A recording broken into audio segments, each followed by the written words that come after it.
Salut à tous et bienvenue aujourd'hui pour une nouvelle vidéo. Je serai encore une fois accompagné du magnifique Arnaud. Bonjour à tous. Aujourd'hui on va parler ensemble de la post-fatigue en musculation. On avait déjà parlé de la pré-fatigue. Alors la post-fatigue, qu'est-ce que c'est? C'est un superset modifié où on va enchaîner un exercice de base avec un exercice d'isolation tout simplement. Alors voyons les avantages et les inconvénients de la post-fatigue et rappelons en premier lieu que c'est une technique d'intensification et notamment réservée pour les points faibles.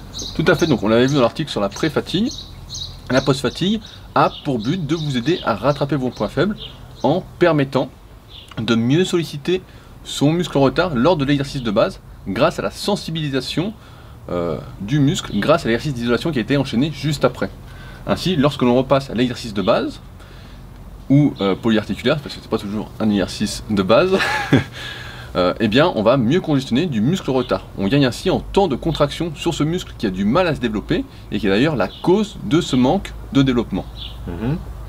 Par contre, il y a deux inconvénients majeurs. Le premier, c'est qu'il ne faut pas courir entre les deux exos. Voilà, comme pour la pré-fatigue, on l'avait vu, le but n'est pas de faire du cardio-musculation, le but n'est pas de courir, d'être essoufflé pour faire ces séries. Le but ici est, encore une fois, de bien contracter ses muscles, de garder son muscle le plus longtemps sous tension. C'est le but de cet enchaînement. Donc prenez votre temps entre les deux exercices. Quand je dis prenez votre temps, c'est pas prendre 3 minutes, hein, c'est prendre 30 secondes pour souffler, de façon à faire, on a un avion qui arrive, de façon à faire 2 exercices efficaces. On peut donner un exemple de post-fatigue parce qu'on n'en a pas donné, c'est important. Donc, par exemple pour les pectoraux, ouais. Parce que tout le monde aime faire les pectoraux. Développé couché. Développé couché, enchaîné par exemple avec des écartés à la poulie vis-à-vis. Voilà. Donc on fera des séries plutôt mi-longues sur les écartés à la poulie vis-à-vis et des séries moins longues sur le développé couché. Et ainsi au développé couché on devrait mieux sentir ses pecs. Et on chronomètre quand même entre les deux. On fait pas ça au hasard, 30 secondes. Et ensuite, une fois qu'on a fait les deux, on prend 2-3 minutes en fonction de d'où vous en êtes dans votre cycle de progression, etc. C'est donc le deuxième inconvénient. Comment progresser? Voilà, c'est comment progresser. On l'a vu dans diverses vidéos sur les techniques d'intensification, les diverses techniques, qu'au bout d'un moment, il devient compliqué de progresser, notamment ici sur le deuxième exercice que l'on va faire, parce qu'il va être amputé à cause du premier exercice. On va forcer de plus en plus sur le premier exercice, et donc le deuxième, on va pas réussir à progresser, et c'est là en fait que la post-fatigue perd de son intérêt. Ça c'est pas très grave, parce qu'à la base... le but c'est vraiment de progresser sur le premier, l'exo de base. L'exo de base ou polyarticulaire. Voilà, on n'est pas obligé, comme tu veux le faire remarquer, de progresser sur l'exercice d'isolation. Voilà, dès le début on le fixe. On dit par exemple aux écartés on va faire 20 répétitions à 10 kg. Et tous les semaines on fait les séries de 20. Toujours au même poids, donc on n'est pas obligé d'inculquer une progression en même temps sur l'exercice d'isolation qui ne sert encore une fois qu'à accentuer le temps de contraction du muscle en retard du point faible. Donc ça, et ce qui est important aussi de comprendre, c'est que c'est un travail pour rattraper les points faibles.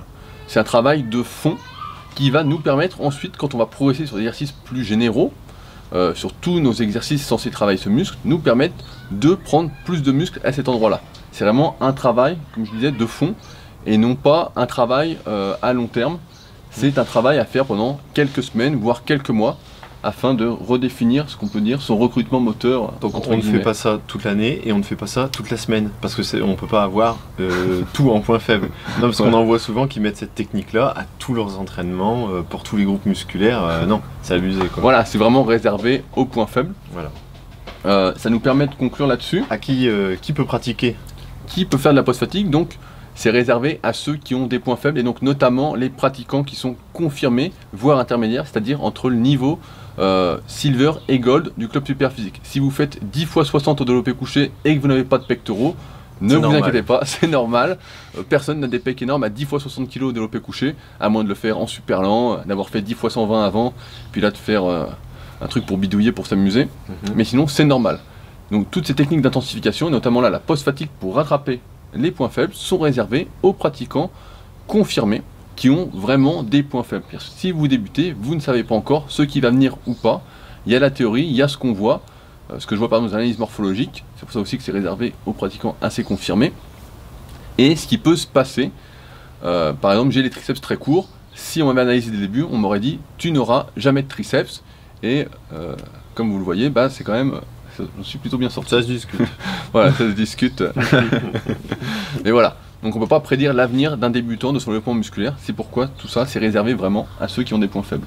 Ok, on a fait le tour. Sur ce, eh ben, j'espère qu'on vous a éclairé sur la post-fatigue en musculation. On vous a donné un exemple, on vous a tout dit.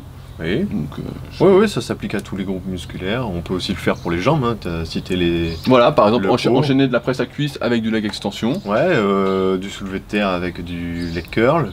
Et c'est d'ailleurs, je préfère faire de la post-fatigue que de la pré-fatigue, car justement, grâce à la post-fatigue, comme c'est pour attraper normalement les points faibles et que l'exercice de base polyarticulaire en question ne va pas travailler convenablement le muscle en question, il y a peu de chances que les capacités de contraction du muscle en retard soient épuisées. Et donc on profite très bien ensuite de l'exercice d'isolation, ce qui ne peut ne pas être le cas avec la pré-fatigue qui aurait épuisé l'exercice d'isolation. Et dans tous les cas, on fait pas les deux. On fait pas une pré-fatigue, un exo de base et après une post-fatigue. On fait pas 3 exos enchaînés quoi. Bah, on peut faire n'importe quoi pour ceux qui veulent. Non mais bon, pourquoi pas. Bon, sur ce, voilà, tout sur la post-fatigue. Merci d'avoir regardé la vidéo et on se retrouve bientôt pour une nouvelle vidéo. À bientôt. Salut à tous.